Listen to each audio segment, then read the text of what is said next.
Perkembangan teknologi menjadikan masyarakat di Malaysia pada hari ini lebih tertumpu kepada media interaktif dalam memilih bahan bacaan mereka. Selain itu, kemajuan teknologi telah menjadikan rakyat Malaysia gemar memilih bahan yang bersifat interaktif dan menggunakan media elektronik untuk mendapatkan mesej dari pihak ketiga.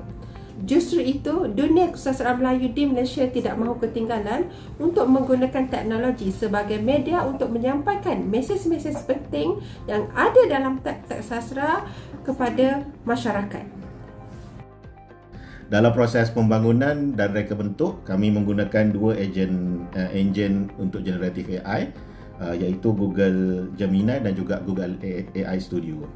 Yang pertamanya, kami guna Google Gemini. So, kita gunakan model create image daripada Nano Banana.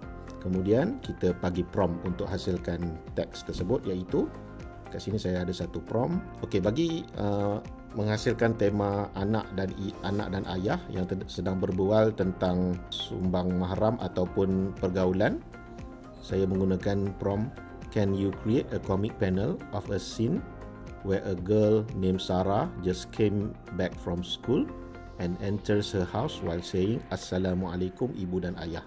Image yang dia ikut, cuma image ni kita enhancekan lagi, kita tambah baik untuk Muslim. Kita tampalkan image tu di Google AI Studio dan menggunakan prompt, this comic panel is about Sarah 7 years old, make her wear Muslim friendly attire using the anime style. Jadi AI tolong kita menambah baik elemen yang kita nak, dan kita teruskan dengan scene komik. Kat sini saya kata saya menggunakan prompt for the next panel, Sarah eat alongside her father and asked him about something. Her father listened to her carefully. Jadi saya biarkan jadi untuk prompt kali ini kita biarkan dialog box ni kosong supaya kita boleh tambah dalam third party software dalam fasa pembangunan.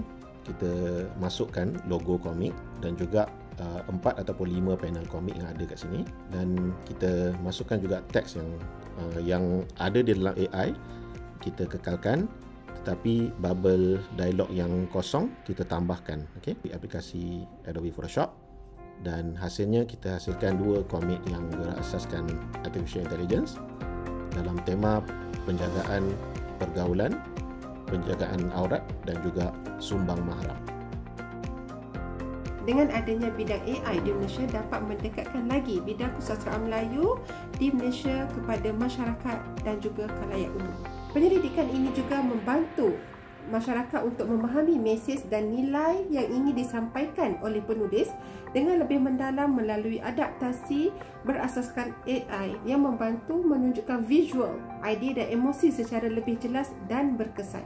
Seterusnya, dapat meningkatkan minat pembaca terhadap bahan sastra melalui sokongan teknologi AI yang menjadikan karya lebih menarik, interaktif dan selari dengan kecenderungan pembaca moden pada masa kini.